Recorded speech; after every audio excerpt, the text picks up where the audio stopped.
All right. Welcome back to Boss Uncaged podcast. So today we have a special guest, and I'm going to deem her the shark boss, and she's going to tell us a little bit more about the shark story, and you can kind of see her shark if you're looking at the video in the background. So Stevie Dawn, right? Well, Dr. Stevie Dawn, to be exact, right? Why don't you go ahead and tell our audience a little bit more about who you are and what are we talking about today? Yeah, absolutely. Well, hello everyone. Stevie Dawn Carter here from Mansfield, Texas, just a little south of Fort Worth. My background has been an entrepreneur for as long as I can remember, but then I kept doing corporate jobs at the same time because let's be realistic, like entrepreneurship's never going to work out, right? I had all those ideas. Um, so after multiple businesses failed, and I was like, fine, I'm not cut out for this. I'm going corporate all the way. I just ran into a point where I was like, I don't like my life. Right. I don't know if you've ever had that essay where it's just like, I just don't like it. Like, it's not what I wanted. It's not what I had dreamed of. And so my husband, being super supportive, was like, well, then let's try a business again. And I'm like, really? After we failed so many times, he's like, hey, you never know what that one time is where you're going to succeed. And that was 8 years ago. And I haven't looked back. And it has been a journey. It has been a roller coaster. But now I'm a professional speaker and coach. And I really help people kind of follow that same journey of realizing that life doesn't have to suck. You're allowed to have dreams and you're allowed to go after them, even if everybody tells you you're crazy. So that's really what I'm here to do now. Nice, nice. So I mean, with that, with a professional speaker, I think like we have to kind of define that because I mean, obviously people hear people speaking on stage. I've spoken on stages before, but again, Mm-hmm. you're a professional in the sense that you do it for a living. Like you do multiple speaking engagements per week sometimes. So let's Yeah. talk about like how did that journey come to pass?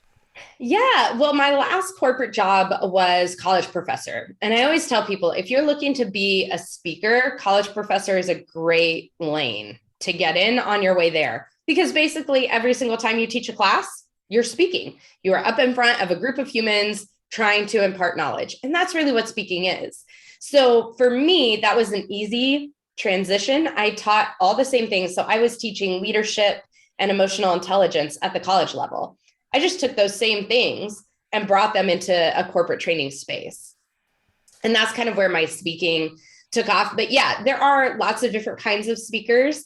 I say professional speaker in the sense that it makes me 90% of my revenue to Mm. support my business comes from speaking, whether that be keynoting at a conference, whether that be doing corporate training sessions for a large corporation, training their leaders, training their staff, whatever that looks like, it's me in front of a group of people imparting knowledge and getting paid for it. So that's why I go with the professional speaker moniker.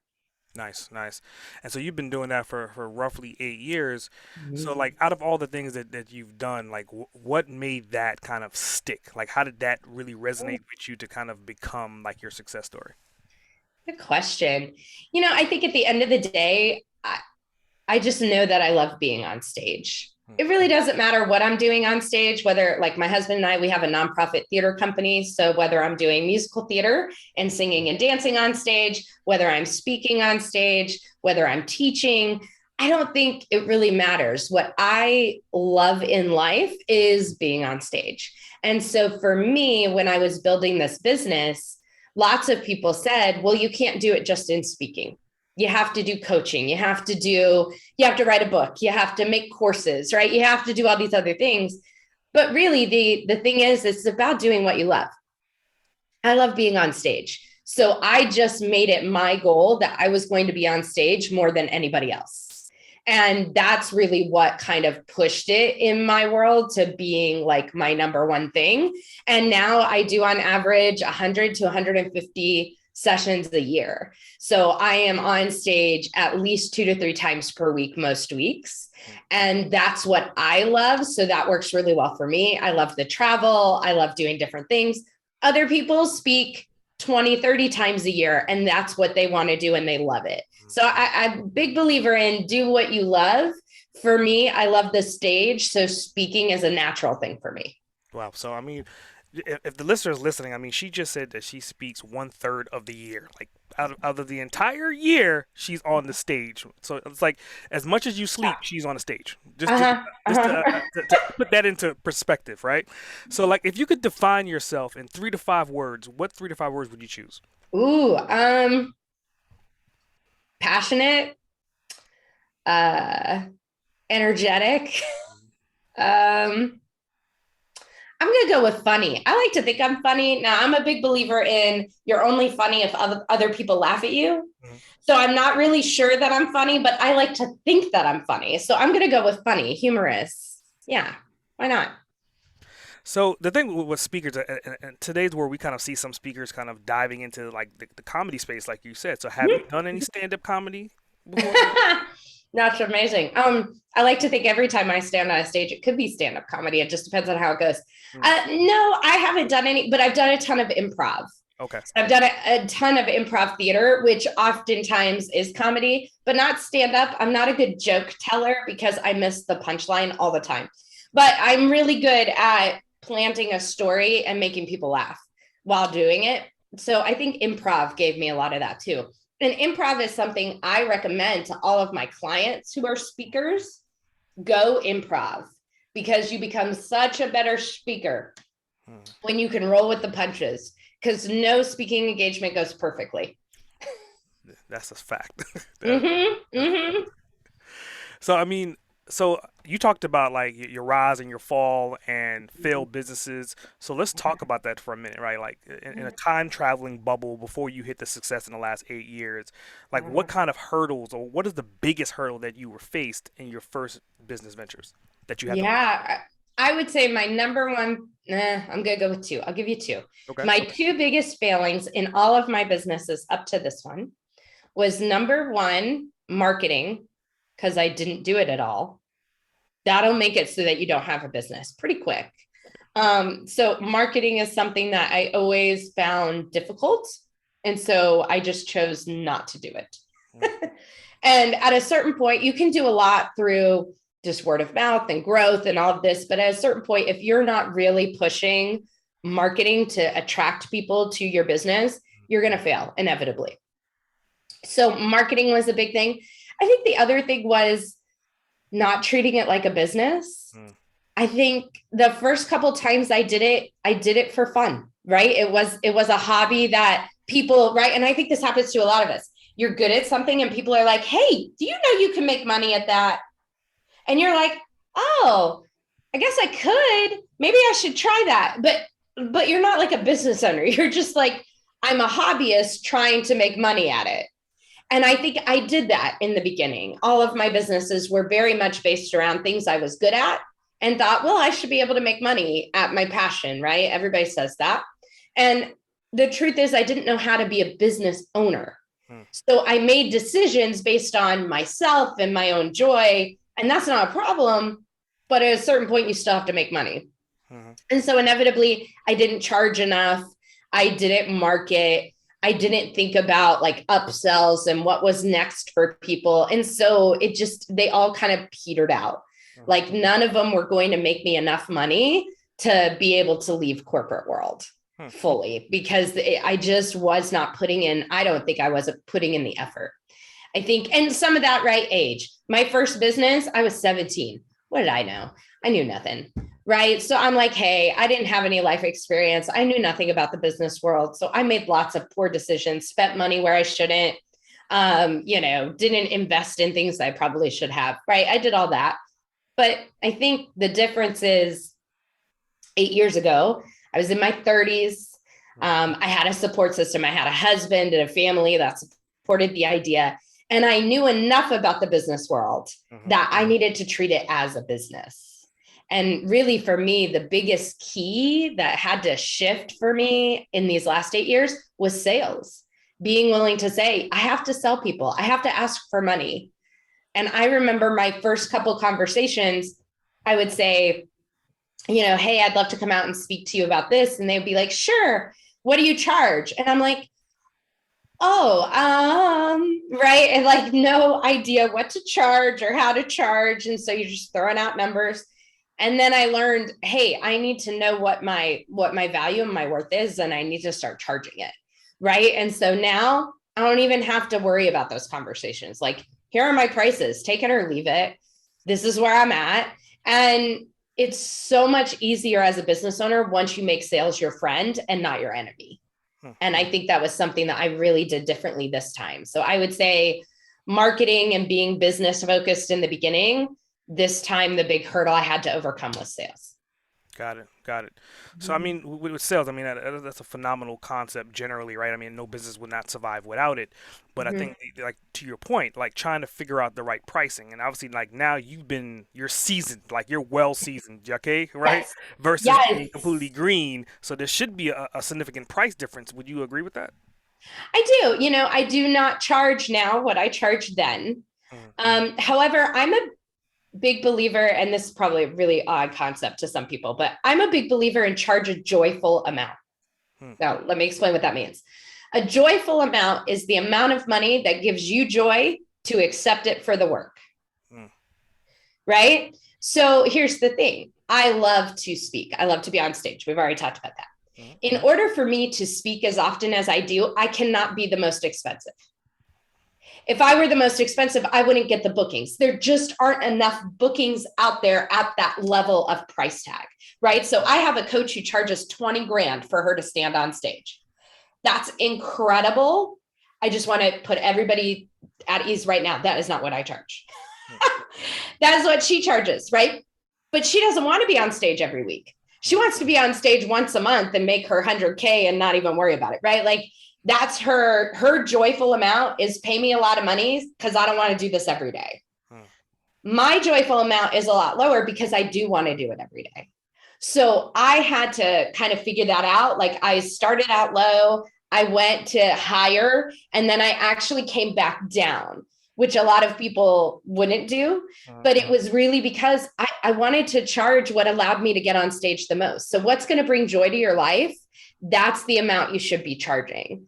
So I charge less for my speaking than I do for my coaching. Why? Because I'd rather be speaking. So let me fill up my calendar with speaking. Coaching is something I do because I love it. It's a heart project, but I don't need to do it every day to feel happy. I need to speak every day. So I think it's important that you learn how to charge that joyful amount for yourself, where you're getting to do the work you want to do because you're charging appropriately to get that work. And so that's what I had to figure out. So I started out at 250. I have no problem saying that. I started out at 250 bucks for a speaking engagement. I got all the way up to 5,000. And now I'm back at 1,500. And at 1,500, I can speak as many times as I want during the year. Like, it's just an easy number that people pay, and it's easy for me to get all the speaking engagements I need. Gotcha, gotcha. So I mean, with that, I mean that's a lot of damn content, right? So I think that's one of the Mm-hmm. fearful sides of people jumping out to speak. Like they may write this one beautiful speech, and then they're like, "Oh my God, I already said this speech. Can I reuse it again? How many speeches do I really need to have a solid portfolio?" So let's talk about yours for a second. Like, how many speeches do you have, and how many speeches do you like usually repeat when you talk to a different audience? Yeah. So I advise everybody to have a killer keynote, right? So one keynote speech that's your go-to, that you always put out to people, that's your favorite thing to do. And I probably do that killer keynote probably a third of my speaking engagements, right? Anytime I'm speaking at a new place or a new conference or something like that, I'm probably doing that killer keynote, right? So I do believe you can have one speech that does the majority of your business. After that, right, that killer keynote, right, it's all about, right now, we're all about content, right? And we're all about IP. And so my intellectual property is taking that keynote and the ideas I share with people, and then making each of those ideas their own presentation, right? So I can take my keynote, which is about the 3 areas of unstoppable success, but within those 3 areas, I have 2 different keynotes underneath each one, right? So now all of a sudden, instead of just one presentation, I can take that one presentation and break it into really 7 to 8 presentations, right? And so now because inevitably what happens is you speak, and if you kill it on stage, if you're really good, people are going to go, what else do you speak on? And so I have a list. So I have a list of 16 topics that I do throughout the year over and over and over again. And I always tweak them, make them customized to the audience, right? With a few tweaks. But the major PowerPoint, the major deck is already set. I've done them so many times. I know exactly what works and what doesn't. And then it's just customizing to the people. In the beginning, it was a lot of content to create. So I spent my first 2 to 3 years just creating content, right? Like trying out different topics, trying out different ways of those topics, all those kinds of things. Now it's pretty routine, right? To a certain extent, I can kind of pull it off the shelf, plug it in this Friday and go. And I don't really need to adjust it much because I've done it so many times.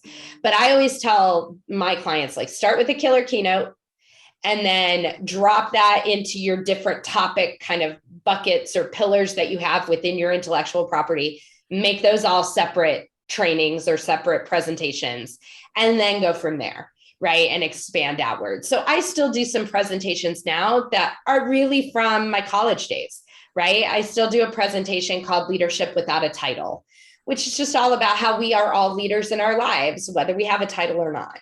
It doesn't necessarily fit within my brand at the same way, because my brand is Unstoppable Success, but leadership is a part of it. So I still do that topic, right? I still do some topics on emotional intelligence, on communication, some things that were really popular when I started that I've just kept up with and kept as part of my brand, even though my overarching brand has really shifted to Unstoppable Success and Motivation. I still do some of those other things. So I always tell people, whatever you're good at, whatever you have content in, list it. I give everybody a listing of all these topics I can do, and I let them choose. It's their menu. Nice, nice. So to paraphrase that, I mean, I love what you said. So essentially, to paraphrase what Stevie's talking about, look at a book, right? Your book represents, in this case, your keynote, and every single one of these chapters would be micro keynotes of that larger book. So then you have the one big keynote, and then every chapter becomes additional content that you can then step on stage and talk about that isolated topic, which is an ingenious way of building and developing content. And go ahead. What do you Yeah, I was just going to say, exactly. You just nailed it, right? It's like a book. So like, here's my new book, right? This is the new book I just published in February. Here are the 9 chapters. Those are my 9 presentations that I do all the time. Nice. Right? Exactly. It's such a good way to do it. Yeah. Such a good way to do it. By the way, if you are a speaker and you're looking to write a book, that's how I wrote the book. Right? I took my speaking presentations, right? I recorded them, audio recorded me doing them, or what, video recorded, whatever, had them transcribed and made my book that way. So it goes both directions of that. But you're so right. That's a great way to look at it, right? It's like you have the title of the book, and then you have these chapters, and all of those can be presentations. So good. Wow, wow. So let's just talk about like you as, and I like to time travel when I have these conversations, right? So obviously, like you're influencer at this point in time. You're talking to audiences. You're giving information to help people, help entrepreneurs, help business owners on their journey. But kind of going back to you as a kid, like what kind of household did you grow up in? Like, were both your parents entrepreneurs? Where are you getting this entrepreneurial spirit from?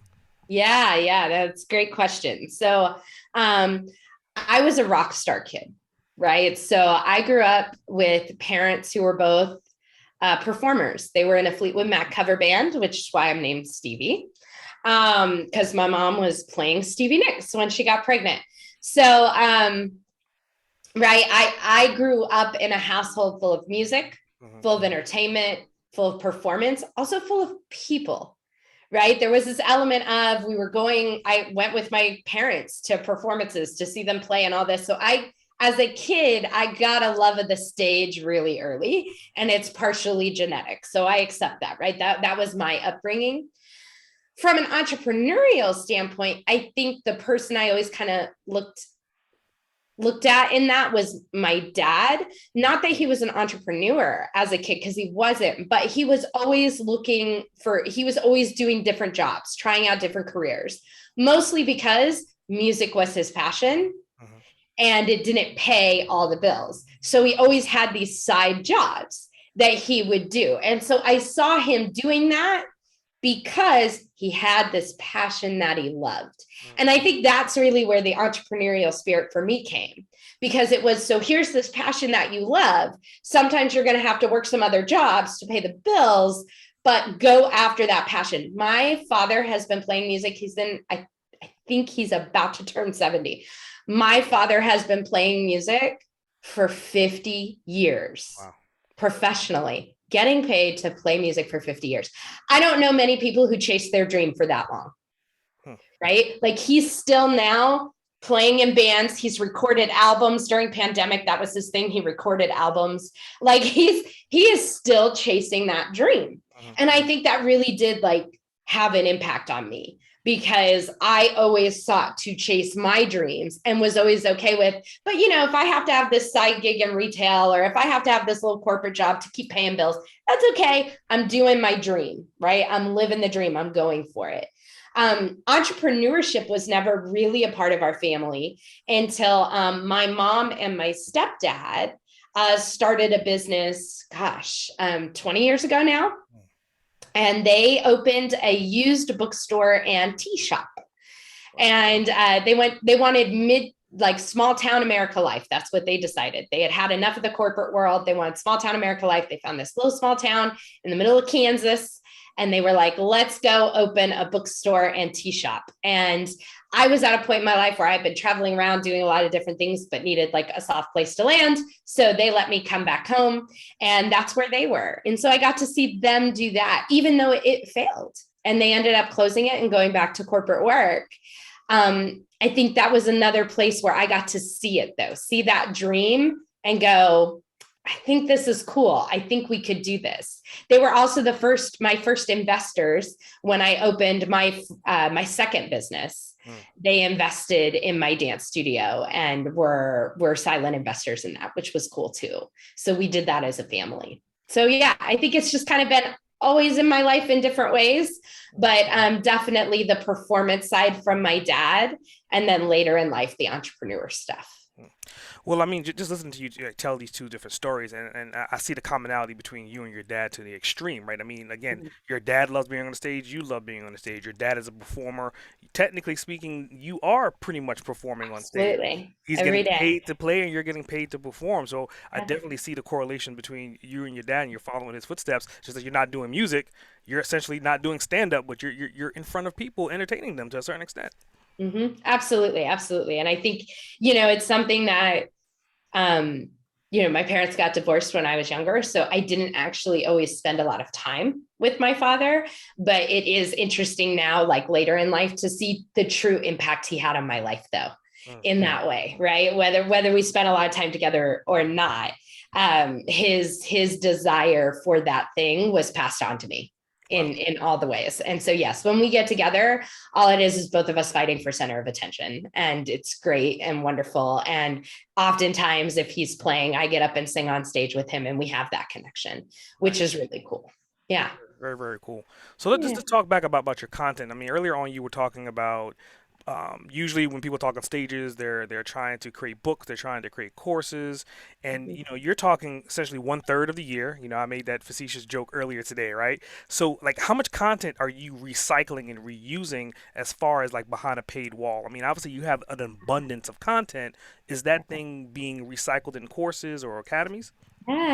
Yeah. So I don't do, I have done courses and membership sites in the past. Now I do a lot of that content recycled in my group coaching programs. So I have a group coaching program that's called Unstoppable Success. It's a 6-month program, and it's based on the book. It's based on those content pillars that I have. And so that content is recycled, right? I don't do anything new except show up to the coaching calls, which is great. So I just get to love on the people and help the people, but all of the videos, all of the workbooks, all of that stuff already created. I also recycle a lot of content through my live events. So I like to do big live events. We have our big 2-day event in March. Throughout the year, we do little 1-day events or half-day events. And that's all, again, content that I've already done. It's just packaged differently. So I think realistically, I maybe create absolutely new content once or twice a year. The rest of the year, it's just recycling things I've done before. I'll put a new spin on it. I always like to change up my stories or change up the look and feel of something, but the base content has been there for a long time. And so it really is recycling. And I think that people need to, I know in the beginning I was scared to recycle because I thought like people would know, and nobody knows. I will have people who come to my session. I just had this happen actually. She has been in the exact same session. It's called Understanding Emotional Intelligence. I've been doing it for years. She has probably heard it 6 times, 7 times. I mean, she's heard it a lot. She came up to me this last time and she goes, I still get different pieces every time. And I'm like, it's the exact same thing that it's been, right? But sometimes we have to remember, just because we're saying the same thing, the person sitting in front of us is not in the same point in their life. So they hear something different, even if we're saying the same thing. So I really learned that. I was glad I learned that early on, probably about year 3. I stopped always creating new. And it's been great. And I love recycling. I think it's great. Yeah, I think that's a hell of a takeaway for anyone that's looking to get into this space of speaking, to realize that, I mean, think of it. I mean, in the world, we're closing in on billions and billions and billions of people, and the reality is in the U.S. it's only 300 million people. So really, how many people are you really communicating with on a regular basis? How many people are really going to hear your message over and over again? So again, you can say the same messaging to your point, to the same audience 3 or 4 times, but based upon where they are in their life, they may hear uniquely different things, or they may hone in on that one message in the middle versus the end this time around.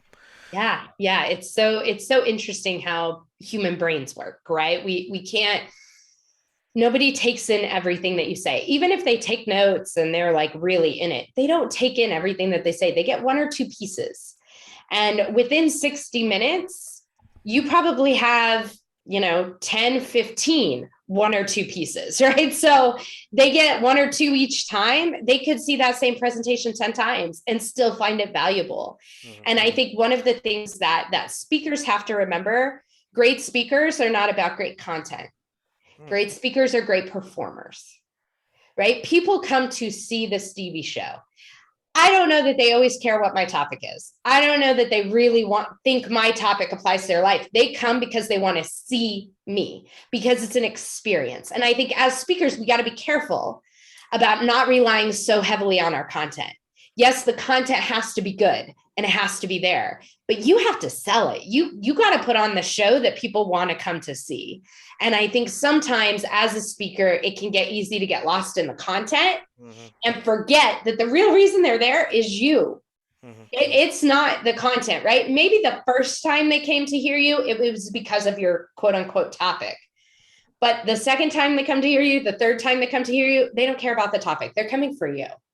So how are you putting your whole self, right, out there, out front, doing that? I practice my performance way more than I worry about my content. And that's another piece of it that I think people have to understand going in. Yeah, I think that's a hell of an insightful tidbit. I mean, looking at Tony Robbins as a key mark in speaking. Yeah. To your point, I mean, you're coming for not the entertainment, but you're coming for the experience. Yeah. Yeah. People go because it's Tony, right? I mean, there are multiple people who I can ask them, so what did you learn at Unleash the Power Within? And they can't actually tell me a golden nugget. All they can say is, well, we had this, I walked on fire.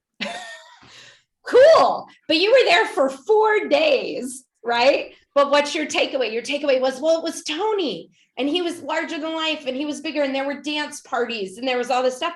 That's great, right? That's actually more important than the content, right? I've gone to a lot of Tony events. I love Tony. It's the same content. He's been doing the same content for the last several years. So if you go and then you go again, I'm hearing the exact same thing, but why do I keep going? Because it's Tony. It's an experience. It's an event. That's why I go, right? And as a business owner, right? If we make working with us an experience and an event, people will keep coming back. And I don't think that's just speakers. I think that's everybody. If you make working with you an experience, an event, something they want to go tell people about, they'll keep coming back and you can have the same content all day long. Makes perfect sense. Makes perfect sense. So let's just talk about like your family life for a minute. Now, obviously you're married, but again, you're gone a third of the year. So like, how do you currently juggle like your work life with your family life? Yeah. So that definitely is a thing. It's a thing. So my husband, most supportive human on the planet. So number one, he is so supportive and so easygoing about it all, which is great. On the travel, we always say, I'm not traveling for fun, I'm traveling for work. So I fly in, I speak, I fly out.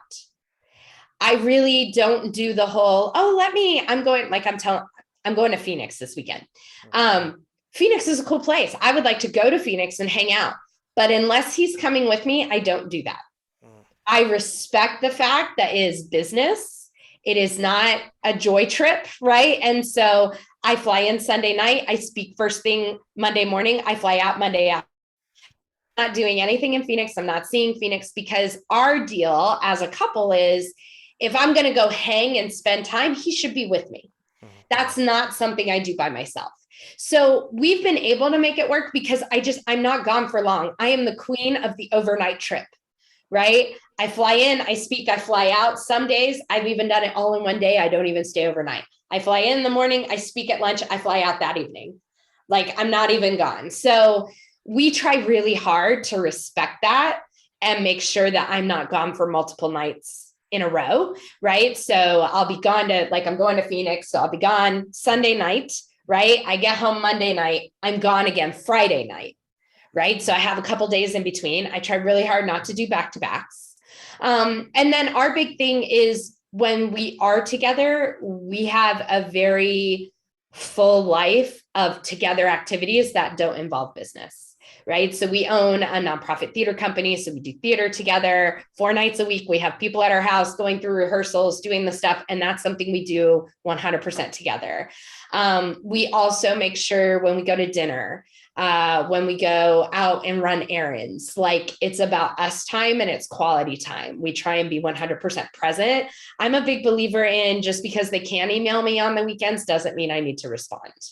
So I'm really good at setting that boundary, and I don't answer work emails at night or on the weekends. I am 100% home for my family. It's just my husband and I, we don't have any kids. So for us, that makes it work. My husband also works from home for a different company. And so we do have a little bit of freedom in that we can have lunches together, and we take advantage of that a lot, especially when I'm traveling. Hey, do we both have lunch? Cool, let's go out. So we'll go out and have a big lunch, whereas other people would do it at dinner, but it's mostly because I'm traveling. So we just fit in our time when we can. And every Sunday night we have a family meeting. And this is something I tell all my clients to do. Family meeting every Sunday night where we go over the schedule for the week and we plan when we're going to be together, so that we know we have time together every single week. And that's something we've been doing for years. And that really keeps us grounded and keeps us together. But I think it's really the being together and being intentional. It's the Sunday meetings, and it's when I travel for business, I don't make it a fun trip. I make it a business trip. Got it. Yeah. Very informative. So, I mean, with that, with your schedule, like you said, you're flying on Sundays, you may fly out on Fridays. So Yeah. technically, you're looking at Tuesday through Thursday. Like, what is your usual morning routines when you are at home? Yeah. So I love being a speaker because my day is so easygoing. Because there are no speaker emergencies, right? There's never a speaker emergency, a training emergency. There's never anything. And my coaching, yes, some of my coaching clients can have a 911 problem, like, oh my God, I'm dealing with this with my boss and I don't know what to say, and they can call me, but that's rare. So for me, most mornings I'm up. My husband and I usually get up between 5 and 6 in the morning. We work out. So we do that. We get showered, we get ready. We start our day early. We're early people. So I am usually at my computer getting business work done before 8 o'clock. And I'm in a good, energetic space till about noon. Once I go to lunch, I'm pretty much thrown for the rest of the day. I am just not an afternoon person. In the evening, I'll get a burst of energy, but in the afternoon, I don't. So what I tend to do is I tend to schedule all my creative work, all my things that take my brain and my energy in the morning. And then afternoons, I'll do coffee meetings with people where I'm just chatting, where it's super laid back, networking. I'll do coaching calls with my clients because they give me energy. And so I can just kind of be a little bit lower and they're fine with that. But I always try and schedule speaking engagements for morning or lunchtime. I try really hard not to speak in the afternoons. And that kind of gives me that ability to have that energy in the morning and then kind of a lower day the rest of the day. And there are many days where my day ends at 1 o'clock in the afternoon and I have nothing else the rest of the day. So I'm also a big believer in systems and process. So I have a lot of systems and processes that make my business run so that I don't have to do it. And that helps a lot because then I can just travel. And like when I'm traveling, I don't have to take any calls. I don't have to do anything. When I'm traveling, I'm out and I just go, I do the things, I hang out, I watch a lot of Netflix on the road. And so it makes it really, really easy for me because I'm not busy every hour of the day. I really do block my time. Got it. I mean, that makes perfect sense. So that kind of leads me into like another question, and it's obviously doctor, right? You have the Right. doctor title, right? So I like do. let's talk about that for a minute, right? So again, like is that Yeah. something that helps you get speaking engagement? Is that something that you wanted to pursue because of speaking? Like what's the whole story behind becoming a doctor? Yeah, so it comes back from I was working in higher education. I was working at the college, and when you work in higher education, they respect you more if you have a PhD. That's just kind of the way of the world. And so friends of mine were like, you should get, I already have my master's, and that's how I was teaching. They were like, you should get your PhD, you should get your PhD. Um, and so I went for it, and I went for a PhD in leadership because I thought leadership was interesting. It wasn't what I had studied in college before that. I have degrees in all different areas. But I thought a PhD in leadership, because leadership was interesting. And I was like, if I'm going to have to write about it and research it, I find this topic interesting. So I'll do that. And then it was about 3 years into my PhD program, which was a 5-year program. It was about 3 years in that Matt and I started talking about, do I really want to stay in higher education? Do I really want this life? And it was at the end, right? I got my PhD, and I had a conversation with a mentor, and he was like, look, you have your PhD. You are now way over. I was in a position that only required a bachelor's. So I had a master's already. Now I had a PhD. He's like, you're in a position that you're super overqualified. He goes, so I'm never going to be able to pay you enough to pay back your student loans. That's just, this is an institution, and this is how it works. You probably need to go find a job elsewhere.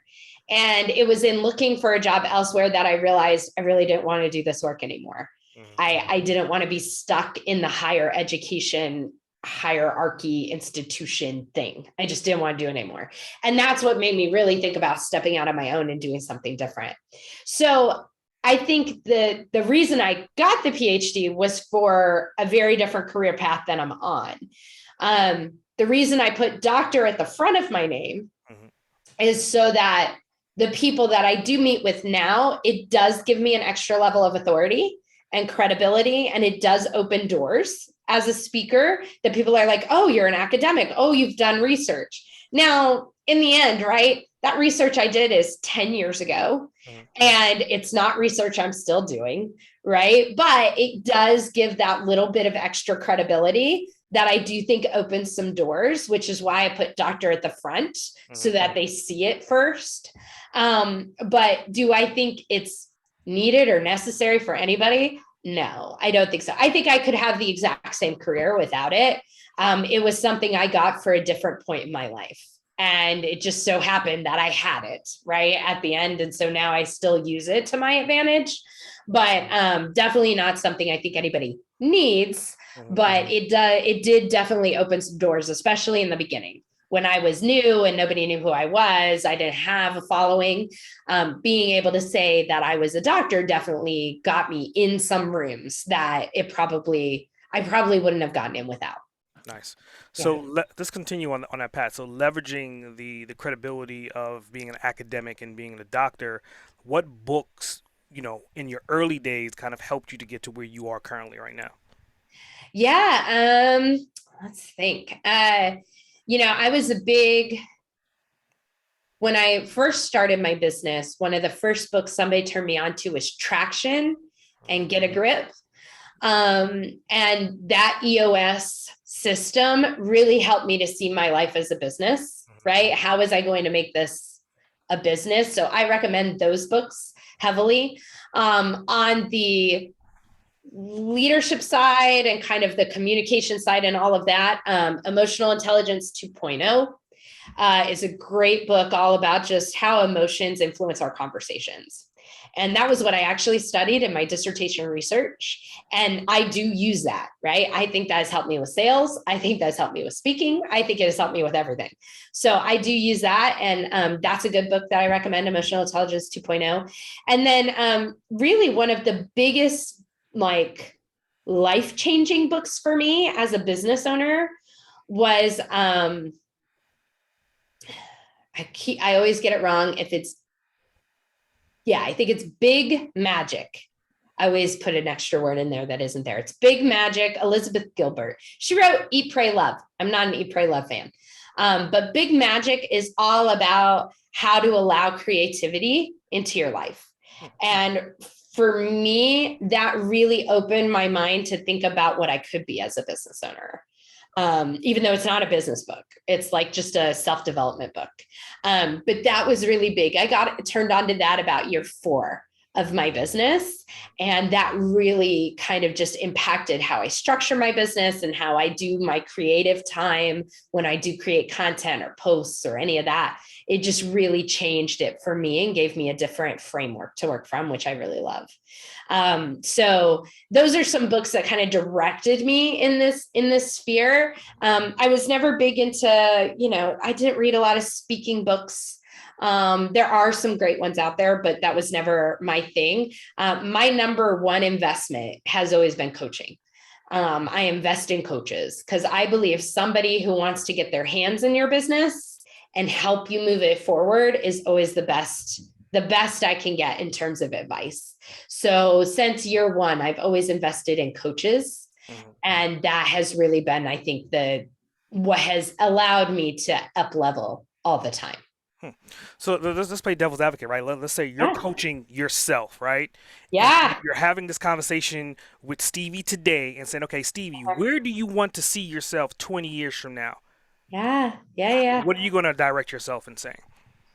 I think for where I want to go in the future, my coach would tell me, or I would tell myself, right? Need to be focusing a lot more on an overarching marketing plan that brings all of your different systems and processes together, right? I know that right now I have social media, I have prospecting, I have like some separate entities. And I know that for us to reach the levels we want to reach as a business, I need a marketing strategist that kind of looks at all of it and pulls it all together. One of the things that I want to be able to add to my kind of life, if you will, is that idea of some kind of passive product, right? So I've tried some in the past. They've just never been my thing. I think I have all the content necessary. What I really need is somebody to take it, market it, promote it, do the things. Because again, marketing is still my number one issue as a business owner. And I just freely admit that. And so I try and hire people to help me. Because I want to be out there and be doing what I love. I don't always love having to think about how many times do I have to talk about it on social media? How many Facebook Lives do I need to do? I don't like doing that kind of stuff. So I think for me to grow in my business, what I would be telling myself is you need to hire a marketing strategist. You need to focus on a passive product. And you really need to look at how do you scale by getting more coaches. So one of the things we just started this year was a coaching mentorship program. So bringing in some people who want to be coaches but aren't sure they want to do it on their own, right? They don't want to be an entrepreneur necessarily, but they want to be a coach. And my program is growing to the point that I could use some extra help in the coaching area. And so could I bring them in, train them in my method of coaching, and then allow them to coach under my umbrella? And so that's something we've just started this year. We've just kind of kicked it off. So I don't know where that's going, but I do think that's our scale factor going forward, because speaking wise, it's always going to be me. I love the speaking. I'm not getting out of that. But coaching wise, we could scale if we had additional coaches. So, I mean, obviously, you're speaking to, I mean, I love branding and marketing, and that's my thing, right? So, with that question, like, it leads me to the next question. Like, you kind of defined your avatar to a certain extent, but ideally, it seems like you have multiple different avatars. So, my next question is, which one of the multiple avatars is essentially your bread and butter outside of your speaking avatars? Yeah, so I'm a big believer in you're allowed to have different audiences, right? I think that's okay. But I do think that I like when they tie together in some way. So in my speaking, the majority of people I speak to are corporate people, corporate professionals, most who are trying to better their situation, whether that be promoting themselves or some starting businesses, right? But it's people who are in the corporate space saying, I want more out of life. That's my avatar. That's the person that I do the most work with. So everything I do from a speaking realm is to get those people to connect and then come into my self-development funnel, right? So corporate pays for my speaking, but they come and pay for the coaching. Right. So that's my avatar for the coaching programs. And that's what I'm looking to have. Do I have coaching clients that are entrepreneurs and speakers? Absolutely. And I think any successful business owner, you will always have some people who want to follow in your footsteps. And I think that's great. And I have coaching programs for them, but that's not a group that I speak to or really market to a lot. I think that's untapped potential. But that's something where that's not where I put the focus, right? So my bread and butter are people who are in a corporate situation who are saying, I want more, whether that be, I want to climb the corporate ladder, I want out of corporate, I'm retiring and I don't know what's next. Any of those people who are in that moment in life, those are really where I make my biggest impact. Okay, so let's continue on this journey, right? And you're Yeah. communicating to this person, right? This person is listening to this podcast right now. What words of wisdom would you like to deliver to them to kind of help them understand that where they are is not where they're going to be, and they can get to their final destination? I think the number one thing I would tell to anybody is stop living according to other people's expectations for you. Right? Society gives us a list, right? Here's what you need to be successful. You need to have this kind of job. You need to have this kind of health benefits. You need to have this kind of house and this kind of car and da da da da da. Right? And society puts that out there in everything. We see it. We're bombarded with it every day. The truth of the matter is, we're all unique individuals, and what makes you happy is not going to make me happy, and that's okay. That's what makes being human amazing. It's because we're not all the same. So anybody who's sitting in that place in their life where they're like, this doesn't feel right, and I just don't know what's next. My number one thing is let go of the expectations other people have put on you and start painting your own picture. What do you want? Even if it sounds crazy, even if it sounds ridiculous, you still got to identify it. As adults, we stop dreaming. We stop thinking about what's possible, right? Because we become stuck in what's practical, what's going to make me money, what's going to get my bills paid. But at the end of the day, life is not about the bills that you paid. It's not. That's not what you're going to write on your tombstone. They paid bills. Great. That's not what I want.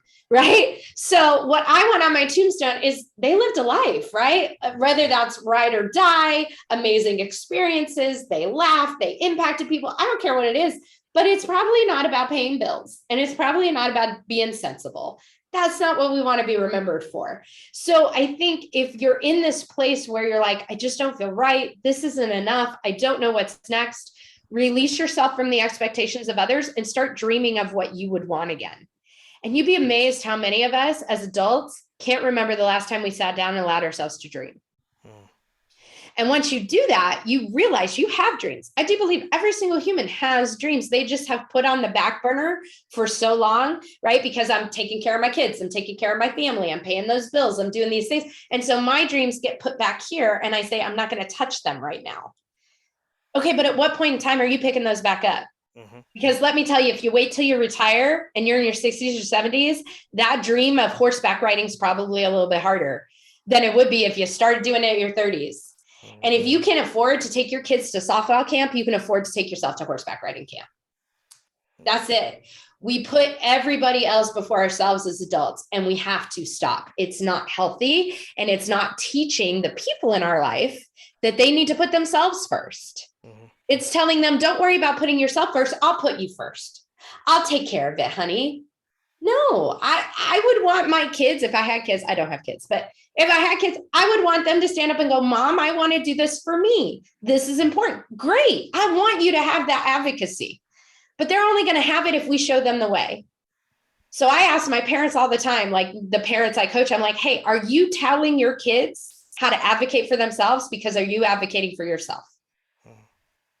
And I that's my thing. We got to get shifted as adults into having dreams and going after them, because that actually sets a way better precedent for our kid than just going to work and coming home, going to work and coming home. Nice, nice. So, I mean, when I asked you that question, I could see, like, I don't know if you remember earlier in this conversation, Stevie had reached out to this imaginary bookcase of all her content, right? And in that moment when I asked that question, she grabbed that book off the damn shelf, opened it up, and turned to page 65, right? And she just went at it. Like, it was instant. It was like it was beautiful. I mean, it was like you just took that from the script of your heart and you just went with it. But again, that goes back to you being a professional speaker. When that question was asked, you just pulled into your database and you went with it. And I appreciate that.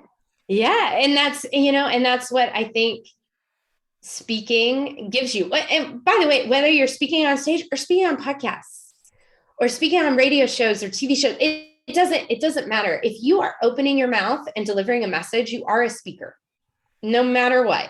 And I think that the more you do it, the easier it gets to have those kind of answers that just come from your heart and your soul, and you don't plan them, but they just come out, right? They come out because I've done it enough that I know what those instinctual answers are.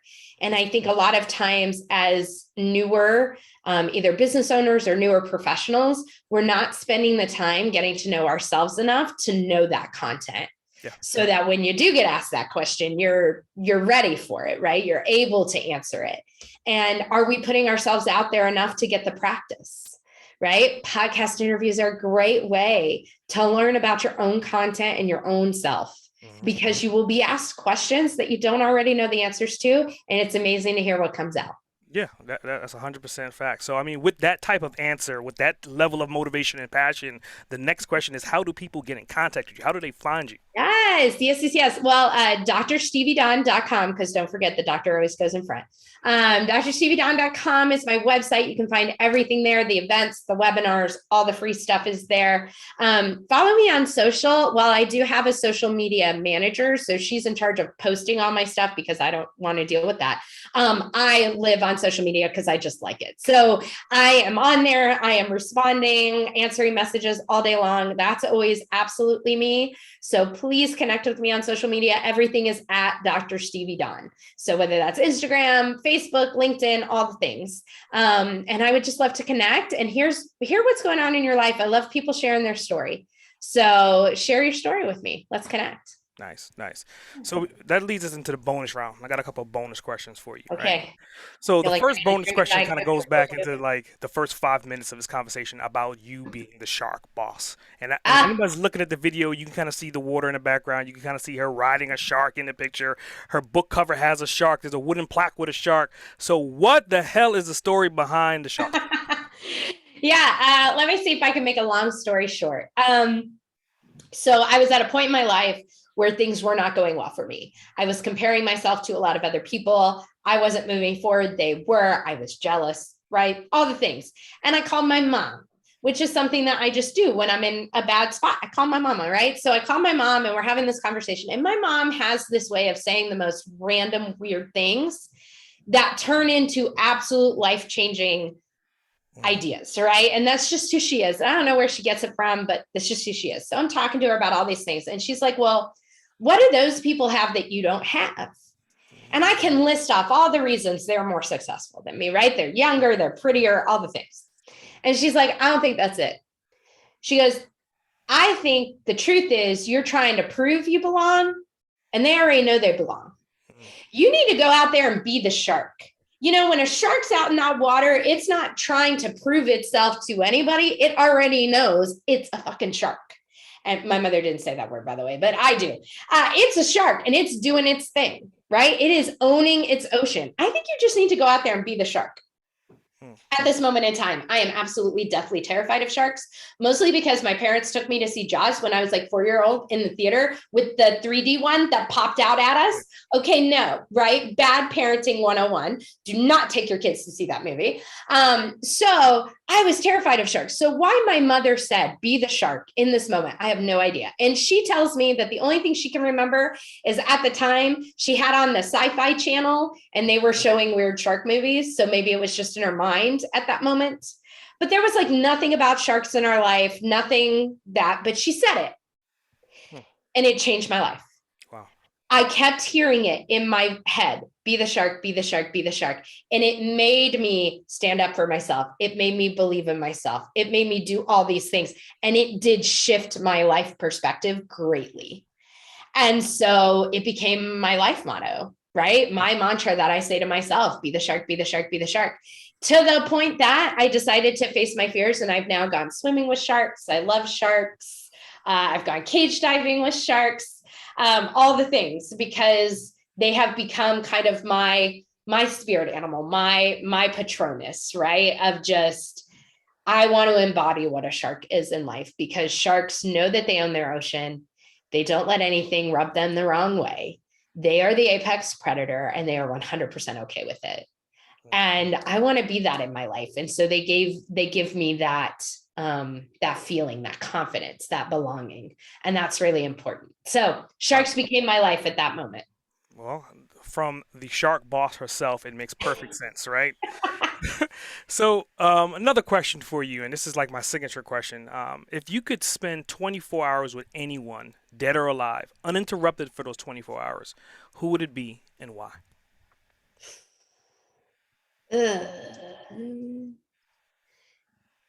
It's a tough one. I mean, instinctively, I'm thinking about one of my best friends who died 2 years ago pretty suddenly. And he was somebody who'd been a mentor in my life, but we had never spent a ton of time together. It was always like a meal here, a Hmm. phone call there, a moment here. We never really had, like you said, like uninterrupted time together. And he lived this incredible life. He came from Puerto Rico. He was a professional dancer. He did all these amazing things in his life. And I've learned more now after he passed. And how sad is that? That I've learned more now about his life after he passed than I knew when he was alive. And so I think if I had that opportunity, I would just love to sit with him for 24 hours and have him tell me the story of his life, because I think there were so many lessons and goodness in it that I didn't even get to experience when he was alive and didn't get to hear his version. Right now, we're seeing videos and photos and stories from others, but I would have loved his perspective on his life and kind of how he kind of overcame a lot in his life to be the superstar that he was, and somebody who followed his passion Wow. the entire time as a from a little boy on. And I would have loved to know how that felt for him. When he died, he was in his 50s, so still young, but had lived some life. And I would just love to hear his telling of that now. Wow. Wow. It's Yeah. definitely inspirational for sure. Just thinking about that.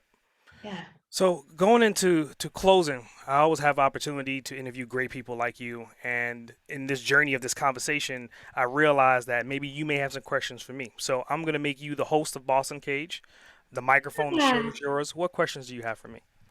Yeah, I think even though I know we've talked before, and I know that I've seen you speak on stage, I don't know that I know your story of how you got to this. So what led you to become Boss Uncaged? What was your journey?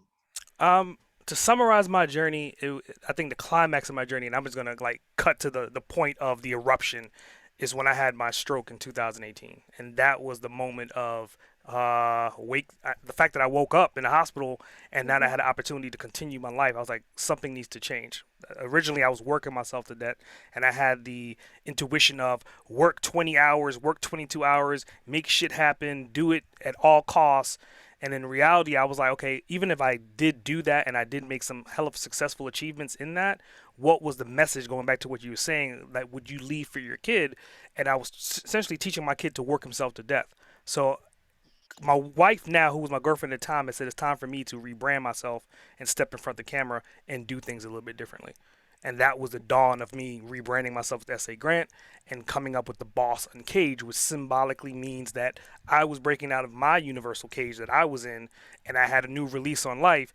And now I'm going to help other entrepreneurs and my kids and other kids on the journey to realize that to be a boss, essentially, you're going to have to think differently. You have to think outside the box. You have to be uniquely different. You have to manage your time different. But again, you shouldn't be captured. You should be free. Ah, I love that. That's beautiful. I did not know that. I did not know that. That's beautiful. And that makes so much sense. And I love this idea of, something we talked about earlier, this idea of just, it's not just about teaching your clients, right? It's about showing that example to your children and to the other kids, on the block or whatever, the kids that you get to inspire and motivate.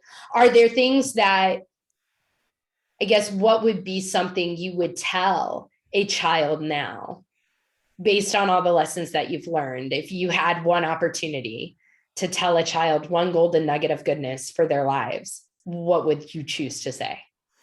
I would say, ironically enough, the things that you are particularly ashamed of right now, or things that you particularly want to hold in the closet because you may be embarrassed with, essentially that's going to be your ticket to success down the road. Whatever that is, that prime example, you could be a nerdy kid that knows really well about computers, but you don't want to showcase it because you think you're going to be made fun of, right?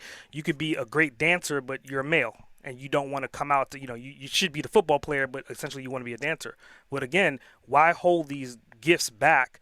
And if you feed into those gifts, then eventually everyone that may be making fun of you right now is going to be following you on social media or asking you for money or asking you for advice down the road. Yeah. Yeah. I love it. I love it. So good. So good. That's awesome. Thank you for that. I appreciate it. Well, It's good to have the opportunity to ask questions. I never get to do that on these. So I appreciate you. yeah, well, I appreciate you being here, and I think it was a hell of a journey. Just hearing your story and your energy, and again, like I saved the shark bit for last because I was just kind of like I didn't know the story, so now that I know it, like when every time I see the shark thing, the first thing I'm going to visualize is your mom, and I guess if she doesn't have a shark T-shirt, she needs to have. I made a shark. I gave birth to a shark T-shirt. Is what I would say. You need. Yes, she definitely needs that. That needs to be her Mother's Day gift this year, I think. I think we need to do the ultimate Mama Shark because a lot of my clients call me Mama Shark, but the truth is she is Mama Shark. And we need to make sure to give her that reverence. I think that's a great idea. Cool, cool. Well, I definitely appreciate you being on the show today for sure. Well, thank you so much for having me. It's been an absolute pleasure. And just thank you for giving me space and making time. I appreciate it. Great. S.A. Grant, over and out.